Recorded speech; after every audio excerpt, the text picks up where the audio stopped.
తిరుపతి లడ్డు చుట్టూ వివాద జ్వాలలు రేగుతున్నాయి. ఇది భక్తుల మనోభావాలకు సంబంధించిన విషయం కావడంతో దేశవ్యాప్తంగా హాట్ టాపిక్ గా మారింది. ఈ వివాదంపై రియాక్ట్ అయిన టీటీడీఓ శ్యామలారావు కీలక విషయాల్ని బయటపెట్టారు. తిరుమల లడ్డు వివాదం దేశవ్యాప్తంగా దుమారం రేపుతోంది. ఈ వ్యవహారంపై సమగ్ర విచారణ జరపాలని భక్తులతో పాటు పలు రాజకీయ పక్షాలు డిమాండ్ చేస్తున్నాయి.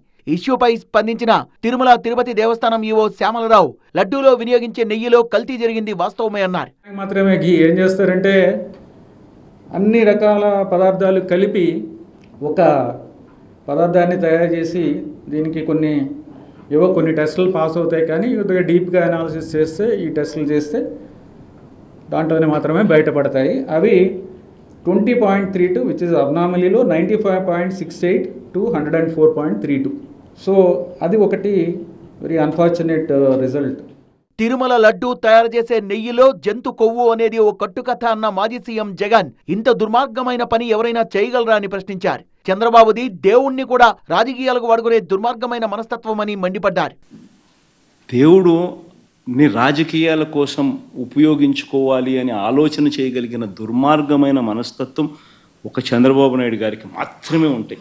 ఎంత దారుణమైన డైవర్షన్ పాలిటిక్స్ అంటే ఏమైనా మా సూపర్ 6లు ఏమైనా మా సూపర్ 7లు అని చెప్పి ప్రజలు నిలదీస్తా ఉన్నారు. మాజీ సీఎం జగన్ కామెంట్లకు కౌంటర్ ఇచ్చిన ముఖ్యమంత్రి చంద్రబాబు నెయ్యి పేరుతో స్వామి ప్రసాదం తయారీలో యానిమల్ ఫ్యాట్ వాడారని బాధ్యుల్ని వదిలిపెట్టే ప్రసక్తే లేదన్నారు.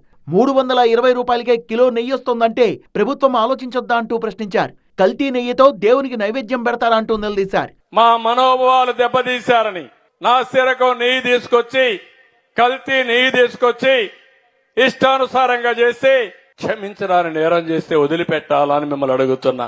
మరోవైపు లడ్డూ కల్తీతో శ్రీవారి భక్తులు ఆందోళన చెందుతున్నారు. దీనిపై సమగ్ర విచారణ చేయాలని డిమాండ్ చేస్తున్నారు. సిబిఐతో విచారణ చేపట్టాలని రాజకీయ నేతలు డిమాండ్ చేస్తున్నారు. మరోవైపు కల్తీపై సమగ్ర నివేదిక ఇవ్వాలని అధికారుల్ని ఆదేశించారు సీఎం చంద్రబాబు.